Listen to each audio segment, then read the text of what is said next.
Hello everybody and welcome back to the channel. My name is Dr. Ghost and today we're going to be taking a look at the Tier 6 British tech tree heavy cruiser HMS Surrey. We're going to go ahead and take a little look into this ship. I haven't done a review of it yet, so I thought I might as well. I've been playing a little bit of it today, just messing around, and well, yeah, I did get a game recorded. It's not the best game in the world, so keep that in mind. But I thought, you know what? I've been giving you guys a lot of really spicy content. I think we're going to slow it down a little bit and just do a little review of a ship that not many people seem to talk about. The Surrey. Or the Surrey, or whatever you want to call it. I'm not British, so, you know, bear with me here. But, yeah, anyway, with all that out of the way, let's go ahead and take a look at the ship itself. I mean, it looks good. It's a good-looking ship. I do like the British heavy cruisers. A lot of the designs are nice. I like that superstructure. I don't know why. A lot of people think it's ugly because it looks very boxy, and they are true. They are not wrong. They're definitely true there, but I don't know. I kind of like the look of it. I kind of do. But anyway, let's actually take a look at the upgrades in loadout now. So we're running aiming systems mod 1, steering gears mod 2. Keep in mind you don't have an option for propulsion mod because the British have like built-in propulsion, so yeah. And we've got concealment systems mod in the third slot. We are fully upgraded as well. For the loadout, we've got HE, AP, we've got torpedoes. These torpedoes shoot out to 8 kilometers with a 61 knot speed, 15,800 maximum damage, 96-second reload. About a minute 30 reload, so keep that in mind. Standard British damage control parties, nothing special here. You got 3 heals, that's right. It's one of very few cruisers at Tier 6 to have heals. So, yeah, the whole entire British heavy cruiser line does get access to heals throughout the whole line. So, there you go. Actually, I believe the Fiji also gets a heal as well. Yeah. Does Leander get a heal? I don't think Leander does it? Oh, it does. So yeah, the British cruisers in general all have heals. So yeah, most nations don't start getting heals until like Tier 7. So now we're moving on to the sonar. So we do have sonar. We've got 3 of them, 3 heals, 3 sonars, 4 planes. But first we're going to talk about the sonar here. So sonar torpedo detectability range is 3 kilometers. Detection of ships is 4.2. Consumable duration is 94 seconds, so about a minute 30, give or take. Reload time for this sonar, though, when you use it and it runs out, 174 seconds. So you're talking about 2+ minutes of waiting around for the sonar to come back online. You can also put on a DFAA, but I don't know why you would do that. No point. And you do have catapult fighters as well, so there you go. Helps you a little bit with those planes. We're running the Dreadnought flag. The reason why I'm running this is not because it's, well, the Dreadnought flag, but because it's like the only British flag I have. It looks really good. Union Jack. So, there you go. And we're running the standard type camouflage. This is the historical camo, so I thought, you know what, it looks really good. I like the sleekness of it. It just looks nice. The white and gray and all that. Looks good, man. It looks really good. Now for the specs, we've got 35,300 hit points. We've got 6 to 152 millimeters of armor. And a 22% torpedo damage reduction. For the artillery, we've got 8 8-inch guns. They are not the best 8-inch guns in the world.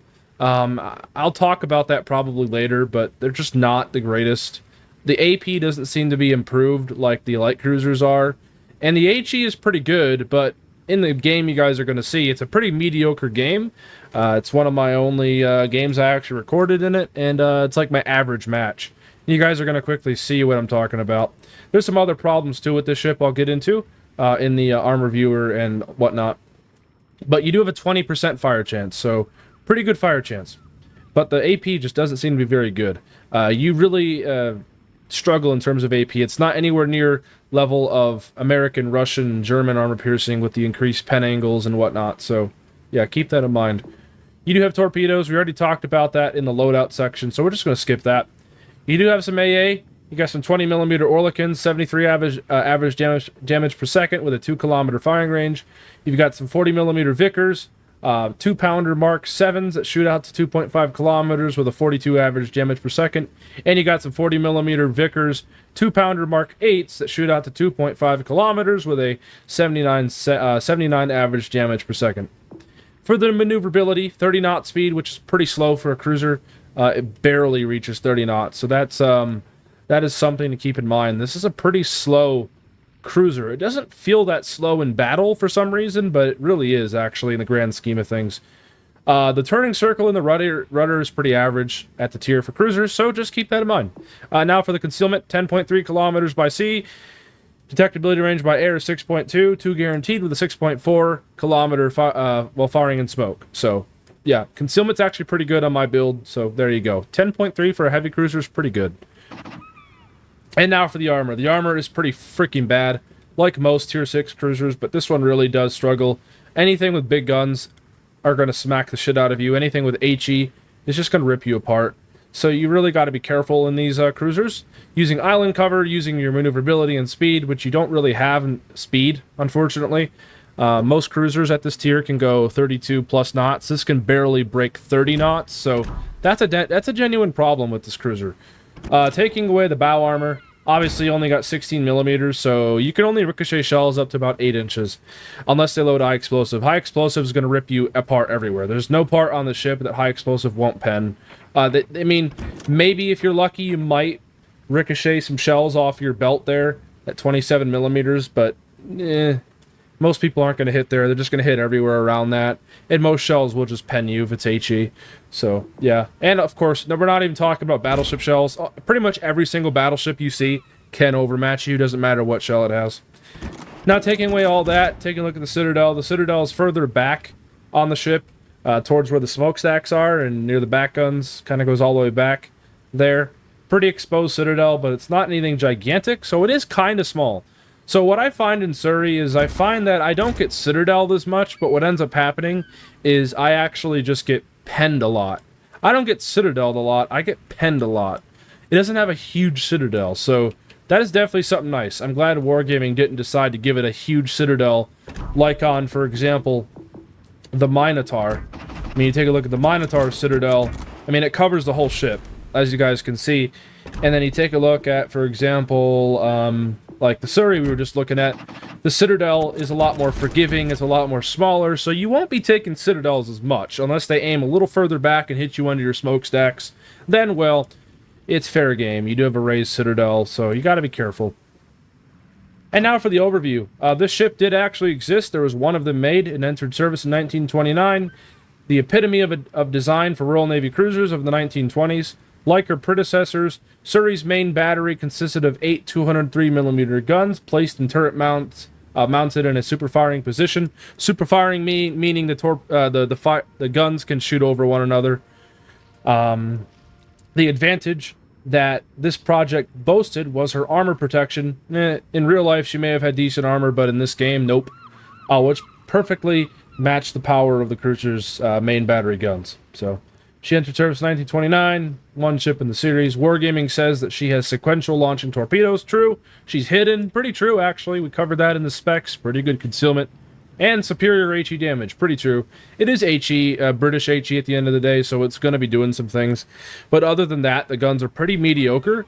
Like, I would rather be in an Indianapolis every single day, like, over this ship. But it can still do some good if RNG allows it. However, in the game you guys are going to see, the RNG was just not on my side, unfortunately. Anyway, let's take a look finally at our commander build. We're running Bruce Fraser. We just have a commander guys on, but I assure you we're running Bruce Fraser. Inspirations are Augustin Riegerwald and Francesco Membelli. Augustin Riegerwald increases our reload, or decreases our reload, and increases our AP shell damage. And we've got Francesco Membelli, which I put on almost all of my cruisers these days to get that minus 5% to my reload, so it really does help. Base trait, make haste, 2.7% movement speed. Beyond range, increases our main battery range by about 10%, which is about 1 kilometer of extra range, which is really helpful. One thing, too, about the British heavy cruisers is they have slightly less range than all the other cruisers for some reason. I noticed, so I don't know why, but whatever. Igniter, obviously this just increases our fire chance plus 3%.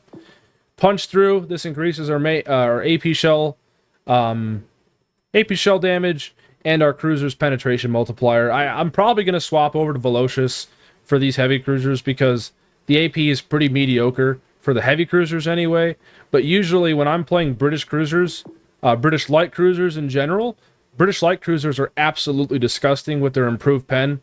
So usually what I do is I take off my igniter, I put on Home Run, because obviously the British light cruisers don't have HE. And I usually end up putting on refill station or fully packed. It really doesn't matter. I like fully packed because it gives me an extra heal and everything, so that's really helpful. But it's up to you guys. For now, though, we're going to keep Igniter on because obviously we want the extra fire chance. That's the only redeeming factor about these British heavy cruisers is their high explosive. The AP is only going to be good enough when you get broadside cruisers. Other than that, they don't have any increased pen angles or nothing like that, so you're just going to be getting ricochets for the most part.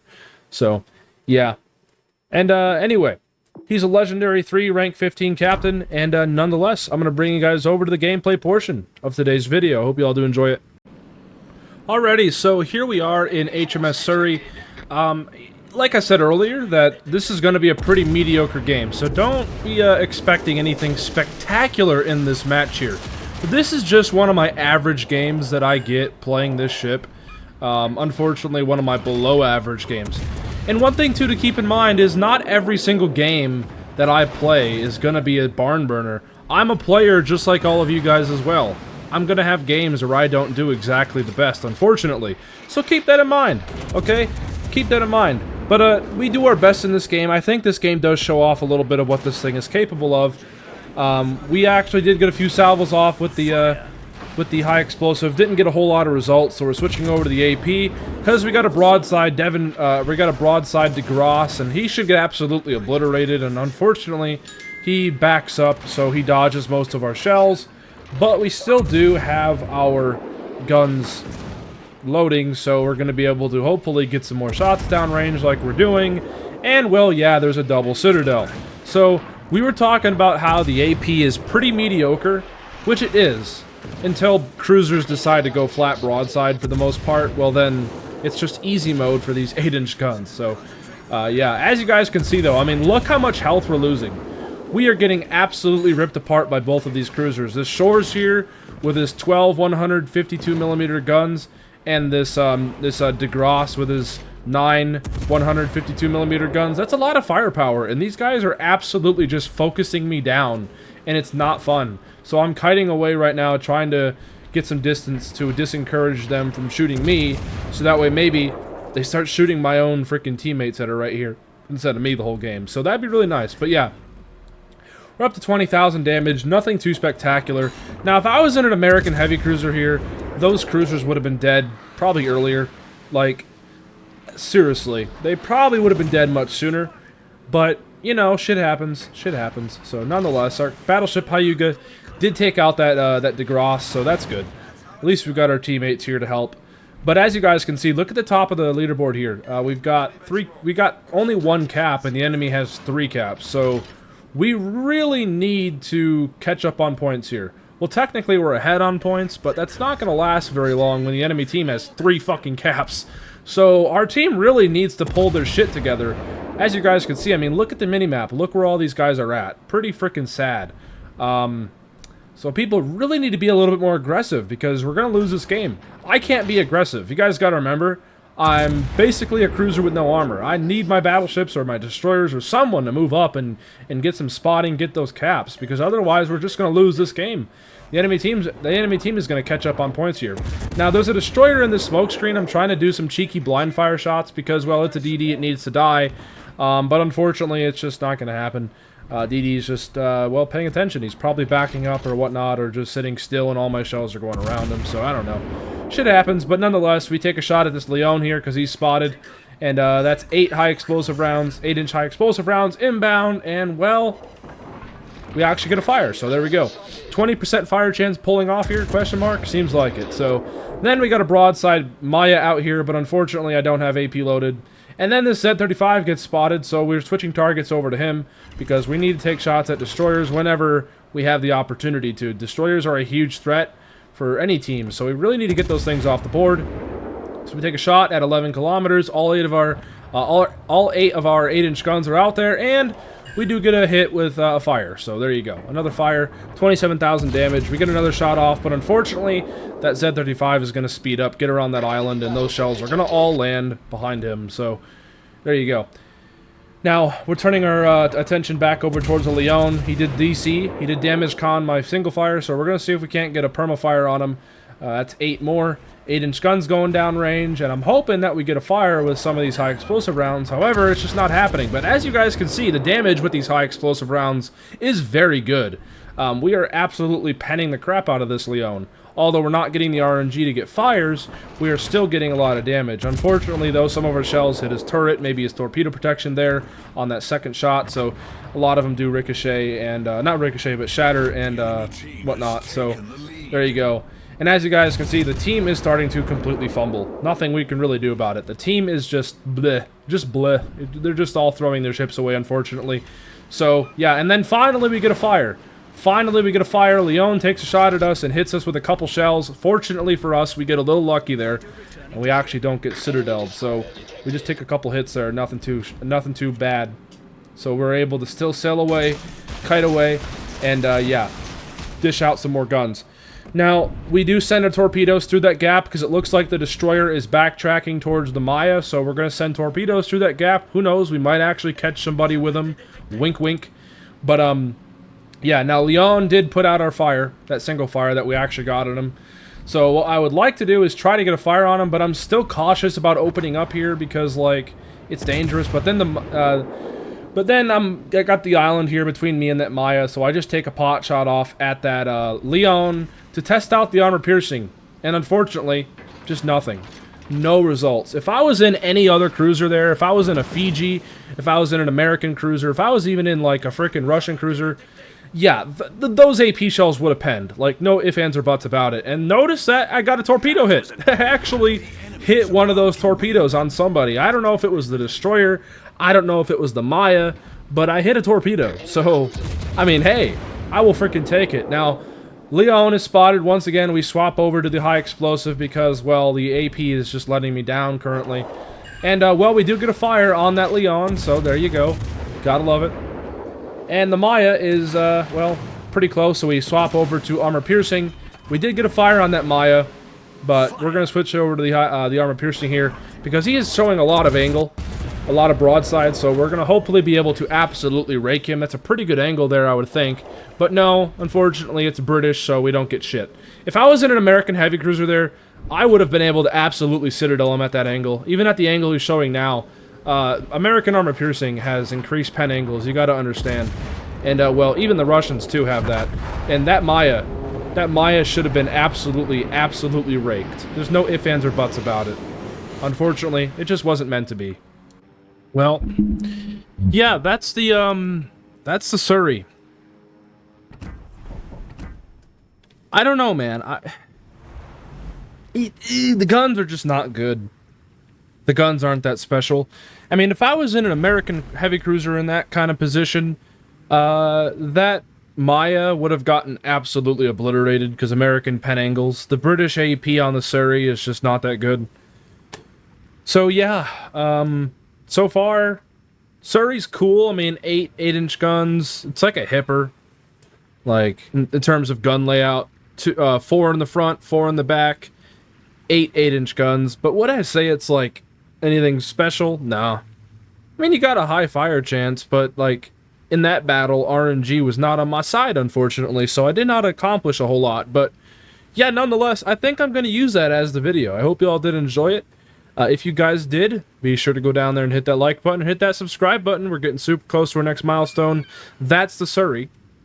And I'm sorry that the game wasn't that good. I'm sorry. Get it? I'm sorry. I'm sorry. Anyway, that would explain the title if I'm actually using that pun as the title. That would explain it. So anyway, you all have a fantastic rest of your weeks, or weekends now. Happy holidays, and yeah, peace out. Stay healthy, as always.